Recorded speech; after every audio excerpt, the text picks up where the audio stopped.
Кыргызстанда диссидент болгонбу? Бул канчалык уюшкан кыймыл болгондур? Же бир башкача бир өңүттөгү бир көрүнүш болгонбу? Бул улуттук бир көрөнгөн өйдө көтөрүп чыккан улуттук бир эгемендүүлүккө келүү жөнүндө көз караштарды айткан инсандарга каршы ошол кезде СССРдин куугунтуктоолору башталган да. Феодалдык улутчул илимий изилдөөнү окутуп жатат деген күнөө коюлган. Лекциялары боюнча ошо студенттердин эле арасынан арыз жазылган деген имишкептер айтылат да. Политехникалык институтта кыргызча окутууну көтөрүп чыккан эң алгачкылардан болупчу.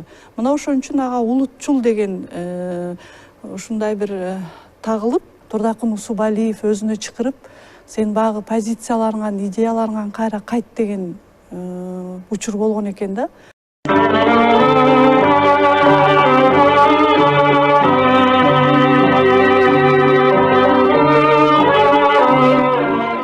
Арбаңыздар, урматтуу НТС-тин көрүүчүлөрү, эфирде эсимде берүүсүнүн кезектеги чыгарылышы. Биздин бүгүнкү мейманыбыз тарых илимдеринин кандидаты Гүлзат Абдалиева. Дагы бир жолу келгениңизге кубанычтамын. Бул ирет сиз менен Кыргызстандагы диссиденттик кыймыл, диссиденттер жөнүндө сөз кылалы дедик.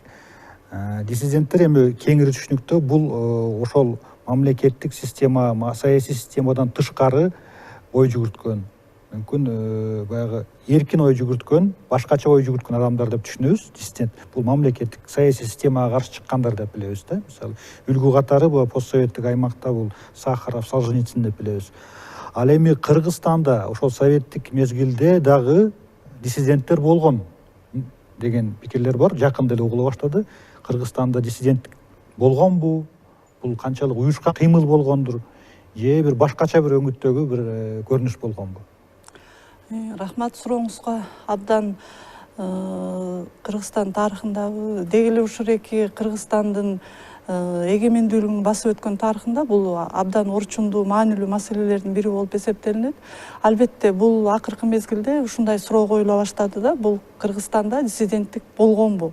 Деги эле ал кандай, эгер болсо кандай формада өткөн дегендей суроолор коюла баштады. Мына ошонун айланасында талкуулар да жүрө баштады да. Бул боюнча айта турган болсок, мисалы ошол СССРдин аймагында 1960 жылдары мына ушу диссиденттик кыймыл жөнүндө, башкача айтканда ушу диссиденттик деген эмне деген ушу суроолор пайда боло баштайт экен дагы. Анан бул СССРдин аймагында мына ушул эркиндей кыймылдар пайда боло баштаган да. А бирок биз Кыргызстанга келе турган болсок, сөзсүз түрдө мындай чоң орчундуу кыймылдар болгон эмес. Бирок ошол диссиденттиктер дагы, диссиденттик кыймыл дагы өз ичинен бир нече тармакка бөлүнөт экен да. Мисалы, сиз айткан биринчи саясий, мисалы ошол эки саясий алкакта күрөшкөн диссиденттик кыймыл, ошондой эле укуктук аймакта, андан кийин бул диний көз карашты жактаган, өзүнүн ар бир агымдарын жактаган. Бул боюнча өзүңүз билесиз, СССРдин аймагында динге дагы өтө каршы куугунтуктоолор болгон. Ал эми үчүнчү агым же болсо үчүнчү багыт болсо, бул ушул СССРдеги республикалар дагы ушул республикалык деңгээлде улуттук, башкача айтканда, бул улуттук бир көрөнгөн өйдө көтөрүп чыккан улуттук бир эгемендүүлүккө келүү жөнүндө көз караштарды айткан инсандарга каршы ошол кезде СССРдин куугунтуктоолору башталган да. Кыргызстан жөнүндө айтсак, алгачкы ошол диссиденттер кимдер болгон? Кимиси биринчи, кайсы багыт, кайсы тармак боюнча бир өзгөчө, расмий позициядан башкача айырмаланган пикирин айтып чыккан? Мисалы, ушул биз карай турган болсок, бул боюнча дагы бир топ эмгектер жазылган экен акыркы мезгилдерде. Мисалы, Шаршембек Алиев, физик, педагогика илимдеринин доктору, өзүнүн окутуучусу, башкача айтканда, өзүнүн мугалими Рахим Мусубакунов жөнүндө жазып чыккан да. Мына ушул Рахим Мусубакунов жөнүндө дагы бир топ илимий талкуулар болду, илимий конференциялар болду. Бул 1967 жылы болгон окуя. 1967 жылы Политехникалык институтта студенттердин митинги болгон экен. Мына ошол мезгилде ойлоп көрүңүз, ошо СССРдин убагында студенттер өзүнүн багы ой пикирин айтканга ошо түрткү болгон да. Ага эмне түрткү болгон? Анткени Рахим Мусубакунов мына ошол эки Политехникалык институттун проректору болгон. Проректору болуп, Кыргызстанда эң алгачкылардан болуп, физика, математика боюнча алгачкы илимий даражасын коргоп, кандидаттык ишин коргогон Москвада. Эми ойлоп көрүңүз.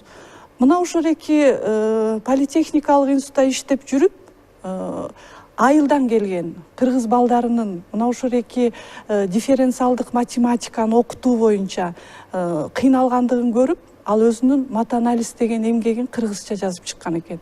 Мына болгон, анын күнөөсү мына ошол болгон да. Башкача айтканда, ал эмне кылмыш бул? Эми ойлоп көрүңүз. Ошол кезге кайсы жылдары бул? 1967 жылы болгон окуя болуп атат.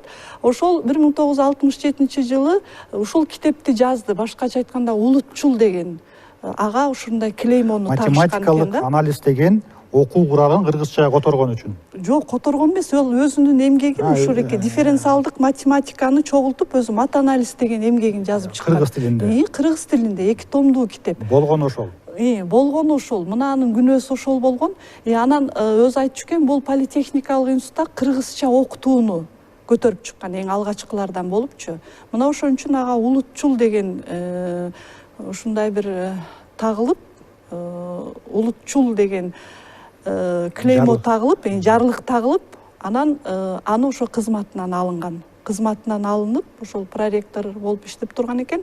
Анан Маяковский атындагы кыз келиндер институтуна жөнөкөй гана окутуучу болуп жиберип, ага мындан кийин ушул жогорку кызматка алынбасын деген жарлык тагылган экен да. Бирок ошол Рахим Мусубакуновдун окуучулары ушу устаттын идеяларына бекем турушкандыгын көрсөк болот да. Мына ошол эки өзүнүн окуткан студенттери кийин агайдын жолун сөзсүз түрдө улантышкан. Ошо илим жаатында улантып, агайдын ишин улантып кеткен дагы эч кимиси ошол агайга каршы КГБга алып барып, агайга каршы кат жазгыла, же болбосо арыз, тоголок арыз жазгыла дегенге эч кимиси макул болгон эмес да. Андан кийин бул киши ошол эки Маяковский атындагы кыз келиндер институтунда иштеп жүрүп, андан кийин кафедра башчысы болгонго дагы укугу жок болгон экен. Мына ошол эки кафедра башчылыгына шайлоого катышкан, бирок ал шайлоодо дагы өтпөй калган. Анын себебин окуучусу Шаршенбек Алиевич айтат. Анткени жогортодон жанагындай жарлык тагылган үчүн, кызматка коюлбасын деген жарлык үчүн мына ошол эки кызматтан дагы кол жууп калган да. Эгерде бүгүнкү күндө айта турган болсок, ушу диссиденттикти изилденип жатабы, мисалы тарыхта же болбосо эле илимде десек, бул изилденип жаткандыгын байкасак болот да. Мисалы белгилүү тарыхчы, тарых илимдеринин доктору Төлөбек Абдрахманов, Рахим Мусубакунов, Сабыр Аттокуров, Кубанычбек Нурбековдор жөнүндө мындай деп жазат да. Буларды биз руханий диссидент деп атоого толук укугубуз бар дейт. Анткени мына бул адамдар ошол Кыргызстандын эгемендүүлүгү үчүн, башкача айтканда ошол кездеги башкача ой жүгүртүүнү эңсеген, башкача мамлекетте жашоону эңсеген инсандар деп айтууга толук акыбыз бар деп айтканы деп жазат да, өзүнүн эмгегинде жазып жатат.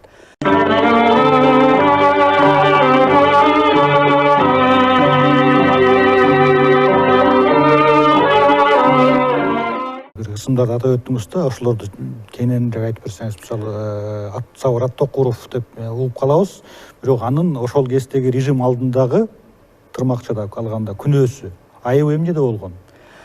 Эми ал дагы өтө ошол мезгилдеги татаал тагдырлардын бири деп айтсак болот да.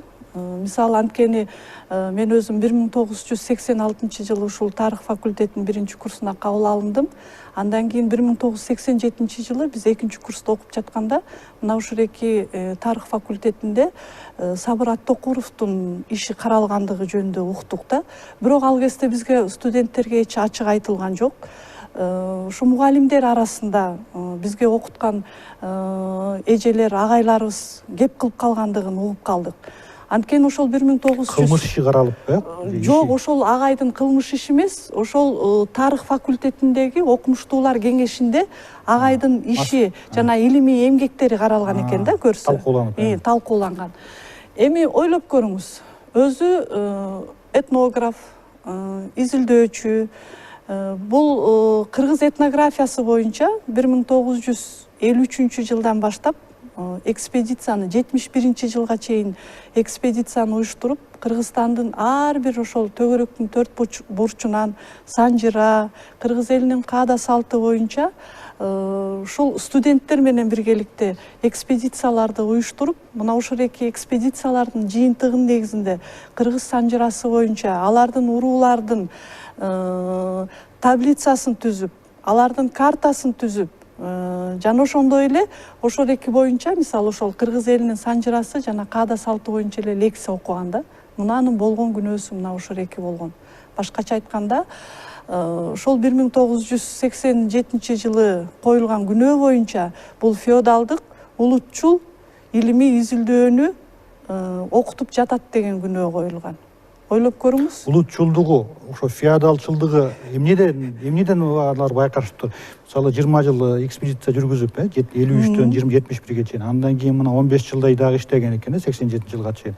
Ошого чейин айтылбай эмнеге ошо 87-жылы мында караганда кайра куруунун эпкини күчөп калган кезде мурдагыдай катуу бийлик жок, эмнеге ошондо эмнесине жабышып, жармашып ошондой түтүм чыгашкан?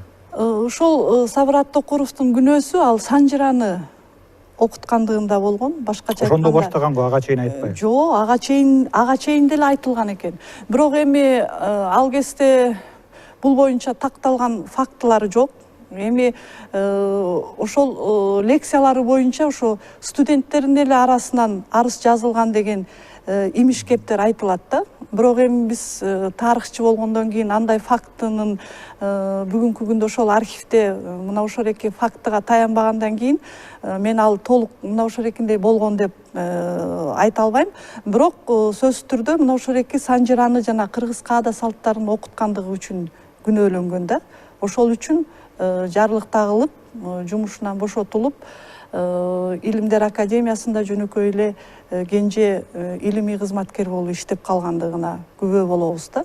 Ал эми ойлоп көрүңүз, ошол эки 1953 жылдан баштап канчалаган ошол эки экспедицияларды жүргүзгөн. Эгерде агайдын өзүнүн китебин окуй турган болсок, мисалы Кыргыз санжырасы деген 1991 жылдары чыккан эмгегин карай турган болсок, ошол Кыргыз санжырасы деген эмгекте агай жазып атат өзү. Ошол санжыраны изилдегендиги үчүн куугунтукка алынгандыгын, жана ошондой эле партиялык кызматкерлер, КГБда иштеген, ошол жогорку кызматта иштеген кызматкерлердин куугунтуктоо кабылгандыгын өзү ачыктан ачык жазат да. Анан эми сөзсүз түрдө бул тарыхтын бир кошумча бир бөлүгү катары, мисалы генеалогия деген илим бар да. Мисалы тарыхтын бир кошумча бөлүгү катары биз окуйбуз. Мына ошол эки санжыра деген бул кыргыздын ошол кыргыз элинин калыптанышы, уруулардын келип чыгышы окута турган илим болуп эсептелинет да. Мына ошол экини окуткандыгы үчүн куугунтукка алынгандыгы бул акылга сыйбай турган бир Азыр айтып жатабыз да, акылга сыйбайт депчи, анда эч бир кылмыштуу эч нерсени байкабайбыз да азыр. Бирок ошол учур үчүн, мисалы сиз ошол 86-жылы 1-курска окуй баштаган экенсиз.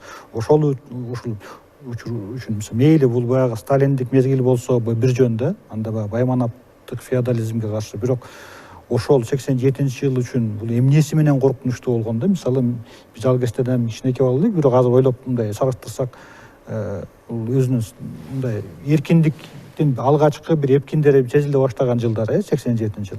ошол үчүн эмнеси менен коркунучтуу, кооптуу болгон? Мындай КГБ болобу, партиялык органдар эмнесинен кооптонгон анын? Анткени багы СССРдин уже кулап келаткандыгы баардык мисалы себептерден көрүнүп атпайбы? Ал мисалы 1987 жылы Сабыр Аттокуровго каршы жанагындай талкуулар болгон болсо, ал эми 1989 жылы Илимдер Академияда дагы мына ушундай талкуу болгон. Буржуазиялык улутчул адабияттагы жанагы ким жөнүндө? Казыбек жөнүндө. Мамбет Эминов жөнүндө. Мына ошо ойлоп көрүңүз, 1989 казалчы жөнүндө 1989 жылы талкуу болуп атат. Бул дагы мисалы ойлоп көрүңүз. 89 жылы ошол Илимдер Академиясында чоң талкуу болуп, анан ошол экинде айтылып атат. Бул Казыбек өзү ким деп. Айрымдары ал өзү ким экенин дагы билишпейт. Бул ошол СССРге каршы чыккандыгы үчүн, кулак болгондугу үчүн, андан кийин ушул эки Кытайга качып кеткендиги үчүн, СССРге каршы жанагырекиндей Совет мезгилине каршы жазган ырлары үчүн ошо талкууга алынып атат да бул дагы. Эми ошол мезгилде карап көрсөңүз, ошол диссиденттик кыймыл боюнча дагы мисалы СССРдин аймагында китептерди мисалы самоиздат деп коюшкан. Жашыруун басылмаларды колдон колго алып окушкандыгы жөнүндө. А бизде ошондой Кыргызстанда ушурекиндей болгонбу деген суроолор дагы сөзсүз түрдө туулат. Мына муну боюнча эсимде долбоорунун жетекчиси Элмира Ногойбаева дагы мына ушул боюнча бир топ макалаларды жазып жүрөт. Мына ошол эки мен айтар элем, анткени ошол эки эле Казыбектин ырларын элдер деген ал өздөрү ошол эки жерге чукуп катып коюп мына ошентип сактап калгандыгы да ооздон оозго өтүп. Бизде эми самоиздат ошол мезгилде болгонбу, мен так маалыматтарыбыз жок. Бирок ошол эки кыргыз эли деген кандай? Бизде ооздон оозго мисалы ооз эки түрүндө кеңири таралган да. Анан ошо сөзсүз түрдө бул диссиденттик мезгилде дагы ушу жашыруун адабияттар дагы сөзсүз түрдө ушул ооз эки ооздон оозго айтылып сакталып калгандыгын дагы баса белгилесек болот да. Кубанычбек Нурбеков Кыргызстан чыккан биринчи юридик илимдеринин кандидаты, кийин доктору болгон адам жөнүндө айтылып жүрөт, диссидент болгондо. Бул анын ошол учурдагы системага каршы жакпай калганы эмнеде болгон Нурбековдун? Эми бул Кубанычбек Нурбековдун тагдырын карай турган болсок дагы, бул инсан дагы өзүнүн идеясына бекем турган инсан болгондугун жана ошондой эле изилдөөчү болгондугун көрсөк болот да. Сөзсүз түрдө изилдөөчүлөрдү карасак, мисалы айрым изилдөөчүлөр ошол кезде деле КГБга чакырылып, багы көз карашыңан кайт, эгер кайтсаң кайрадан багы өзүң изилдөөлөрүңдү уланта бересиң, мүмкүн башка тармак боюнча изилдөө жүргүзөсүң деген маалыматтар да бар да. Бирок Кубанычбек Нурбеков эч убакта өзүнүн позициясынан, өзүнүн идеясынан кайра кайтпаган инсандардын бири болгондугун дагы байкайбыз да. Анткени ошол кездеги коммунисттик партиянын биринчи секретары Турдакын Усубалиев өзүнө чакырып, сен багы позицияларыңан, идеяларыңан кайра кайт деген учур болгон экен да. Мына ошондо ал айткан экен, бул илимдеги позицияма мен эч убакта кайтпайм деген да. Башкача айтканда, мындай бир жакшы сөздү айткан экен да, илимдеги позициямды партиялык жогорку жетекчилер менин позицияман эч убакта майтарылтырбайт дегендей сөздү айткан да. Мына мындан эмнени байкасак болот? Ошол өзүнүн илимдеги изилдөөлөрүнө бекем турган инсан болгондо, бул Кубанычбек Нурбеков эмне үчүн куугунтукка алынган? Бул болгону бул эң алгачкылардан болуп, мына ушул эки Кыргызстандагы укук таануу боюнча өзүнүн илимий ишин эң алгач биринчи Москвадан жактаган, андан кийин доктордук ишин Алматыдан жактаган экен. Бул Кыргыз Республикасынын мамлекеттүүлүгүн түптөө боюнча ушул укуктук талаада өзүнүн илимий изилдөөлөрүн жүргүзгөн да. Мына ошол эки изилдөөлөрүндө эмне деген идеяны айткан? Бул Кыргыз Республикасы өзүнчө эгемендүү өлкөгө айланыш керек. сөзсүз түрдө эгемендүү өлкөгө айланып, өзүнүн экономикасын, өзүнүн конституциясын кабыл алыш керек деген идеяларды айткан. Мына ошол идеялары сөзсүз түрдө ошол мезгилдеги СССРдин саясий талабына жооп берген эмес. Анан сөзсүз түрдө куугунтукка алынган.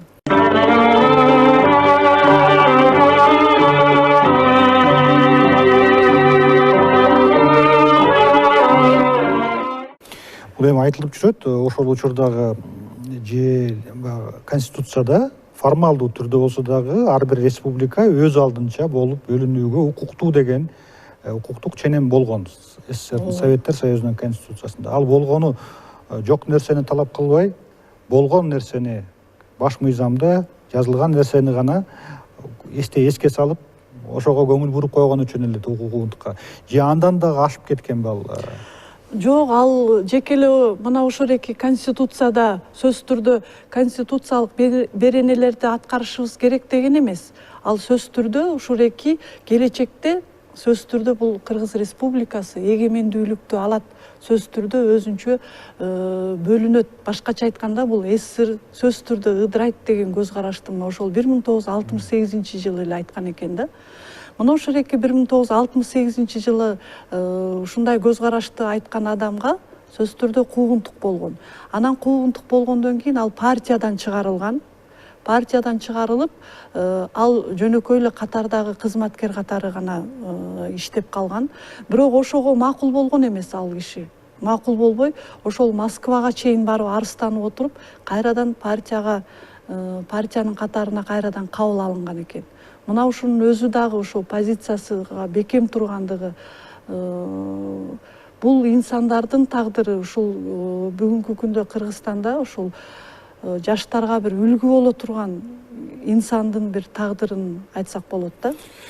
Эми ошол диссиденттик ошо сиз атап өткөн 3 адам, үчөө тең илимпоз экен. Бул чыгармачыл инсандар эмес, илим менен алектенген, өзүнүн оюн бул ойдон чыгарылган эмес, кандайдыр бир илимий жактан негизделген бир ойлор менен бекемдеген адамдар болгон да.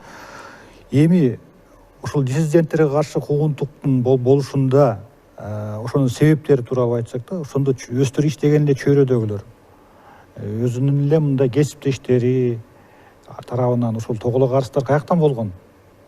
Баягы эле биздин эски адатыбыз, көйгөйүбүз, баягы тоголок арыз жазуу, мүмкүн алар ошол учурда бир атаандаштыктын, эрегиштин, көрө албастыктын курмандыктары болгондур. Ошол жагы изилдениптирби? Мисалы, кимдер ошол бирөө чогулушта ал убакта кандай болгон, куугунтукту? Партиялык чогулуш же бир илимий кеңештин чогулушу болуп дагы, ага чейин ошонун алдында ролдор бөлүштүрүп коет. Сен айтып чыгасың, сен кубаттап чыгасың, анан калгандары кол чаап, кол булгалап тиги ошону колдойсуңар дегендей да. Чынында эле бул баягы өздөрүнүн эле кесиптештери тарабынан уюштурулган нерсеби? Же мисалы кыргыз тилинде жазылган китептерди кыргыздардан башка эч ким да түшүнбөйт да. Ошол эле Усубакуновдун кыргыз тилинде жазган китебин кыргыздар эле айтып чыккандыр. Албетте, ал эми сиздин айткан оюңузга толугу менен кошулам. Бул боюнча Сабырат Токуров өзүнүн эмгегинде кириш сөзүндө абдан жакшы жазат да. Баш ал десе бөркү алган заманда дейт. Мына ошол эки эле илим жаатында жүргөн кесиптештери, мына ошол эле агайдын окуткан, мүмкүн ошол окуткан студенттери арасынан мүмкүн ушул экиндей тоголок арыздар жазылганбы деген ой дагы кетет да, ошо кириш сөзүн окуп отуруп. Ал эми Рахим Усубакуновдун китебин окуп, сиз айткандай ал кыргызча жазылган китепти кыргыздардан башка, мисалы ошол Москвада же болбосо башка союздук республикалар окуган эмес да. Ошол эле биздин кыргыздын интеллигенттери, кыргыздын студенттери окуган да. Эми бул боюнча айта турган болсок, ошол багыреки чөйрөдөн эле болгон деген гана сөздү айта алам. Бирок эми мен тарыхчы болгондон кийин, андай фактылар болбогондон кийин ошол божомол гана. Божомол гана, ушул экиндей божомолду айта алам. Ушул сөз кылып аткан диссиденттердин мен экөөсүн көзмө көз көрүп, мисалы Рахим Усубакуновду мен өзүм атамдын досу болгон, мен ошо бала кезде бул адамды көргөм, көрүп ал кишинин үйүнө дагы көп келчүбүз да. Эжени да көргөм. Ошон үчүн айта алам, бул адамдар бул Кыргыздын ошол кезде мен 1984-жылы ушу Бишкекке келгенде ушунчалык кыргызга күйөрмандыгын ошондо көргөм да. Кичинекей үйүндө ушу боз үйдүн сувенир, кичинекей боз үй бар экен да. Модели. Эми ошол боз үйгө биз ошо кыз экөөбүз кирип алып ойногонбуз да. Мен анда шаарда биз көп адамдардын үйүнө келчүбүз да. Бирок мен ошол шаарда боз үй эмес, ошо калпак кийген кишини көрчү эмесмин да ошол мезгилде.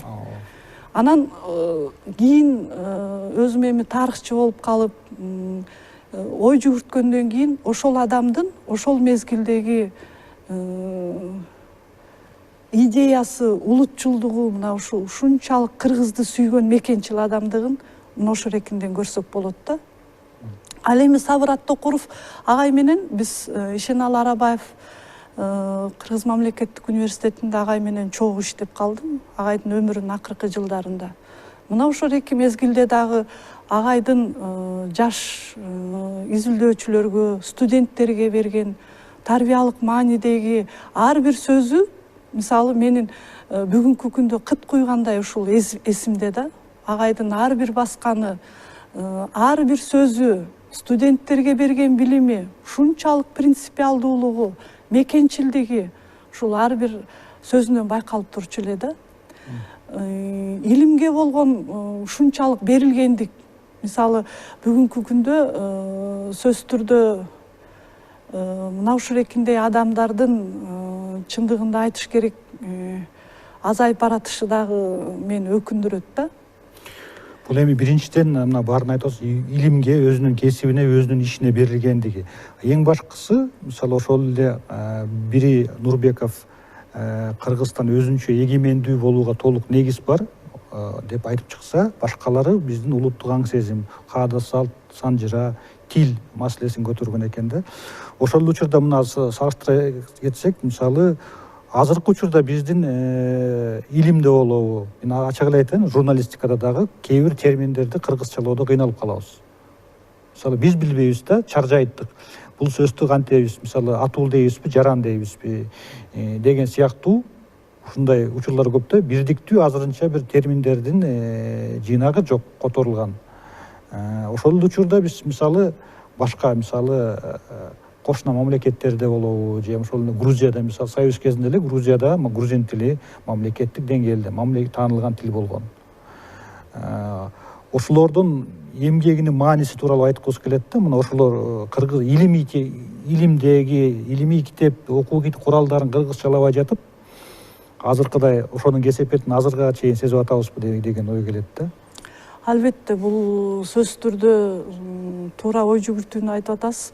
Чындыгында мына алып карасак, ошол 70-жылдары эле гуманитардык илимдер эмес, ошо табигый илимдерди кыргызчалатып сүйлөтүп жаткан, мисалы Рахим Усубакунов, мисалы канчалаган эмгек сиңиргендигин мына ошондон көрүүгө болот да.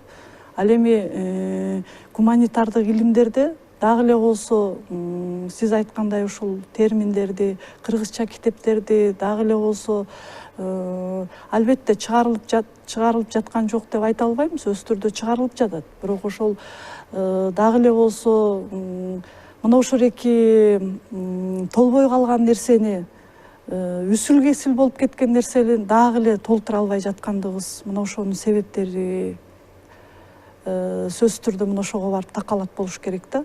Анткени союздук ушул Советтер Союзунун мезгилинде баарыбыз билебиз, ошо китептердин баардыгы, айрыкча тарых китептеринин баардыгы кайсы тилде жазылган?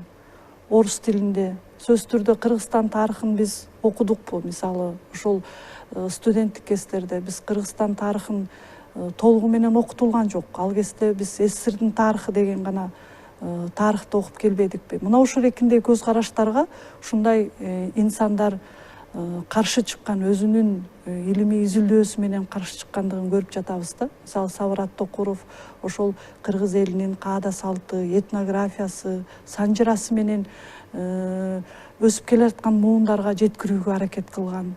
Ал эми Рахим Усубакунов болсо ошол эң жогорку дифференциалдык математиканы кыргыз тилинде сүйлөтүп жатат. Кубанычбек Нурбеков болсо сөзсүз түрдө өзүнүн укук тарыхы боюнча эмгектерин жазуу менен ушул Кыргызстан сөзсүз түрдө эгемендүүлүк болот деген көз караштарын айтып жатпайбы?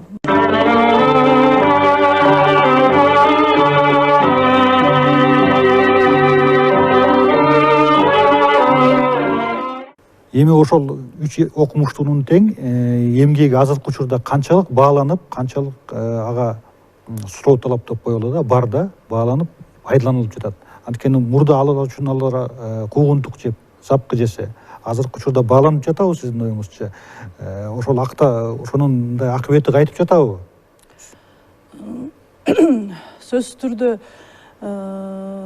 бааланып жатат деген ойдомун да. Анткени бир топ илимий талкуулар, илимий конференциялар болду. Мисалы, Сабырат Токуров агайдын ушул илимдеги салган чейири боюнча 85 жылдыгы жогорку деңгээлде белгиленип, илимий конференциялар өткөрүлүп, мына ошол эки конференцияларда докладдар жазылды да. Илимий докладдар мына ошол эки агайдын илимге, тарых илимине кошкон салымы, ошондой эле санжыра илимин кайрадан изилдөөгө кошкон салымы боюнча, этнография илимине кошкон салымдары боюнча сөзсүз түрдө кайра каралып, эмгектери бүгүнкү күндө окулуп жатат деп айта алам да.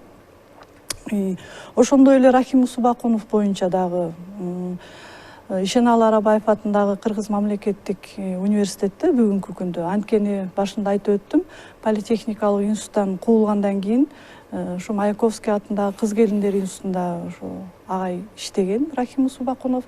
Мына ушул эки бизде дагы ушу Ишеналы Арабаев атындагы Кыргыз мамлекеттик университетинде дагы бир топ илимий конференциялар, ошондой эле көргөзмөлөр, Рахим Усубакуновдун эмгектеринин көргөзмөлөрү дагы уюштурулуп турат. Ошондой эле өзү мурун иштеп кеткен политехникалык институтта дагы илимий талкуулар, илимий изилдөөлөр жүргүзүлүп жатат да. Ал эми Нурбеков боюнча дагы юридика илимдери жаатында дагы сөзсүз түрдө ушул илимий конференциялар, илимий талкуулар, эмгегине кайрадан кароо, бүгүнкү күнгө чейин мына ушул эки 3 инсандын, илимий изилдөөчүнүн эмгектери сөзсүз түрдө ошол жогорку окуу жайларында окулуп жатат. Бирок мен айтаар элем, дагы эле болсо сөзсүз түрдө алардын эмгектери окулуп жатат, бирок ошол мезгилдеги тарткан алардын азабы изилденип жатабы деген ой туулат да. Бул боюнча дагы алып карап көрсөк, мисалы Кубанычбек Нурбеков боюнча жаш изилдөөчүлөрдүн, мисалы Махабат Жунусованын макаласын көрдүм да. Мүмкүн ошо изилдөөчүлөр кайрылып жатат деген ой туулат.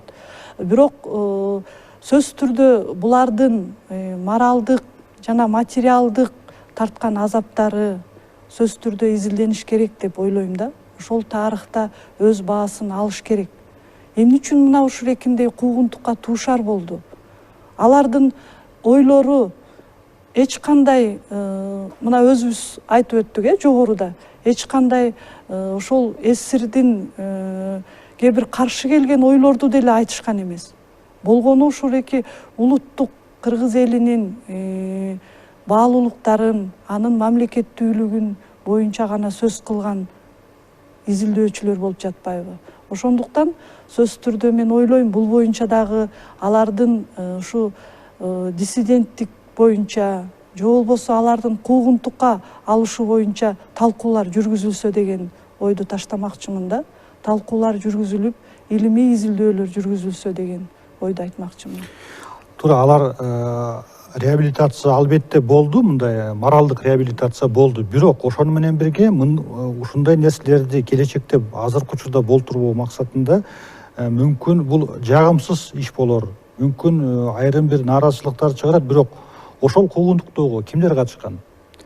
Кимдер ар бир ошол партиялык болобу, илимий кеңештин бир чогулуштар болобу, сөзсүз сүйлөп, арыз жазгандары эгерде архивтерди, бул КГБнын архиви албетте мүмкүн куугунтуктоого катышкан, сөздөн түшүп демилгелеп, жан үрөп берилип катышкандар, уюштургандардын аттары ачык аталып, алар азыр көзү тирүүбү, жокпу, алардын урпактары, балдары, неберелери барбы, ошенткенде гана мүмкүн токтойтур. Анткени мындай нерсе эгерде ачыкка толугу менен ашкерлемейинче, биз билебиз, ошондой кылмыш деп коелу, ашкерлемейинче андай нерсе кайталана берет.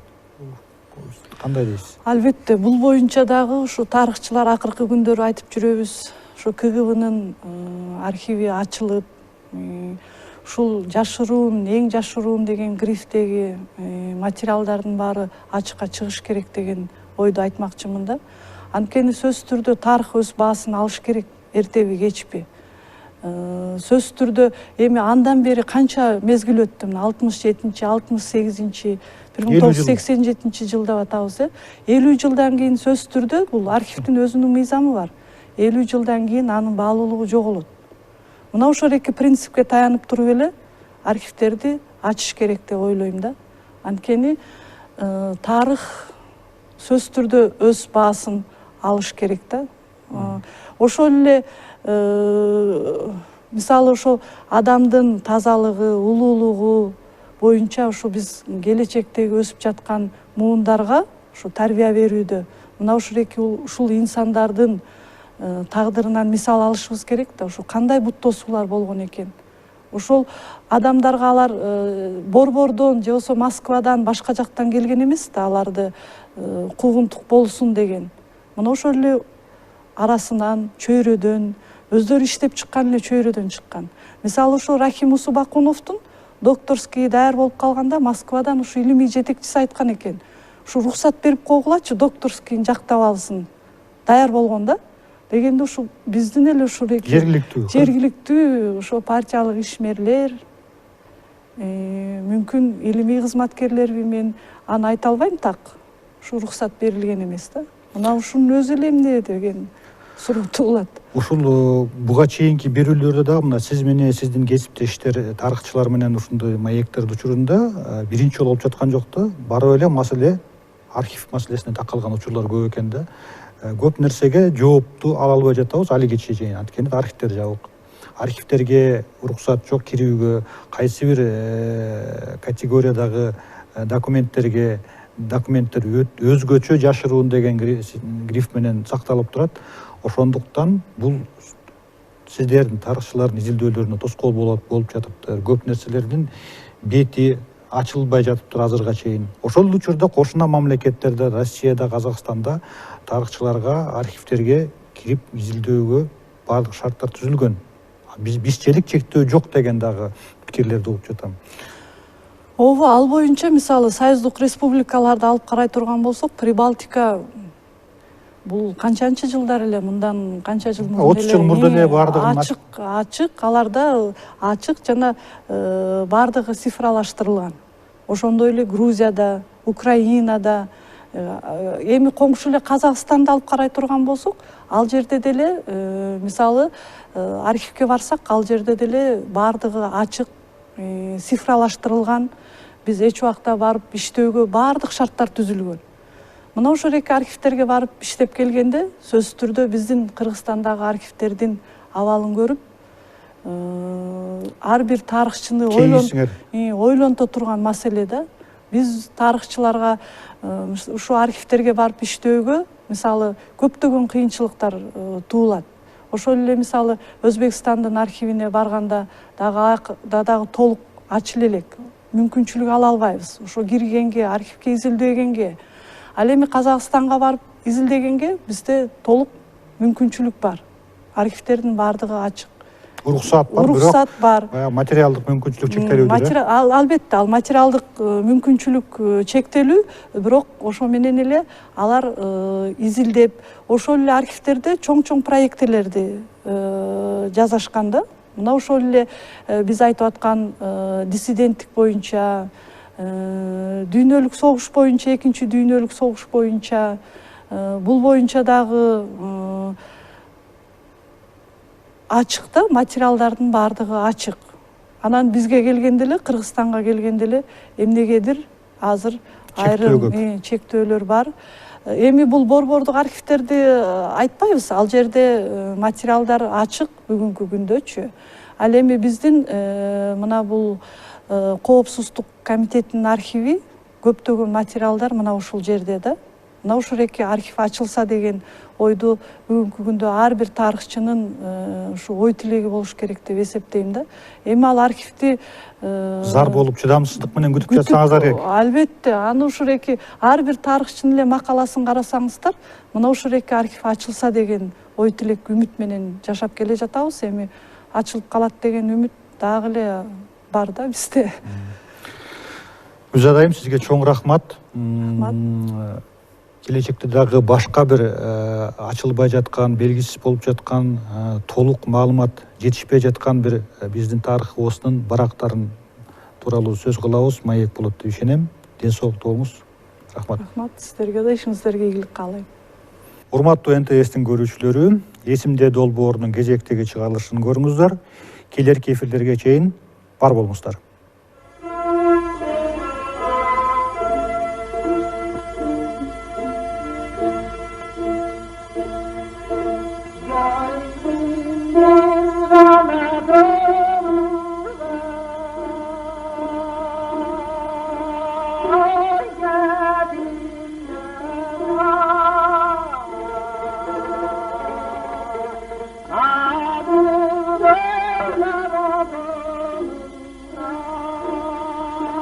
Ah